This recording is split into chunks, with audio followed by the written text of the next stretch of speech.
नमस्कार, म नम्रता तामाङ 10 कक्षा श्री रिगाउँ माध्यमिक विद्यालय। नमस्कार, मेरो नाम सुकुमारी तामाङ कक्षा 10 श्री रिगाउँ माध्यमिक विद्यालय। नमस्कार, मेरो नाम यावेश तामाङ, म कक्षा 10 श्री रिगाउँ माध्यमिक विद्यालय। नमस्कार, मेरो नाम अभिषेक तामाङ कक्षा 8 श्री रिगाउँ मावि।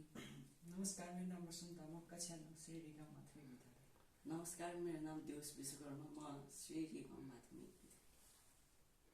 हामी आज मिलेर हाइड्रोपावरको नमुना बनाउन गएका छौँ। त्यसका लागि आवश्यक सामग्री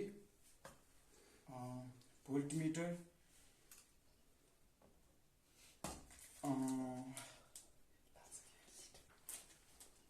लिड बल्ब, डाइनामो, काठका टुक्राहरू, सोल्डरिङ तार, स्ट्यान्ड, प्लास्टिकका बोतल र काठको टुक्राहरू हामीले जम्मा गरिसकेका छौँ। नमुना बनाउनतिर लाग्ने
नमस्कार, आज हामीले हाइड्रोपावर यस मोडेलमा पानीको गतिशक्तिलाई डाइनामोले विद्युत शक्तिमा रूपान्तरण गर्छ।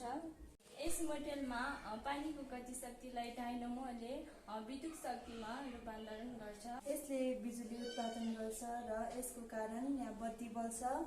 विद्युत उत्पादन भएको भोल्टमिटर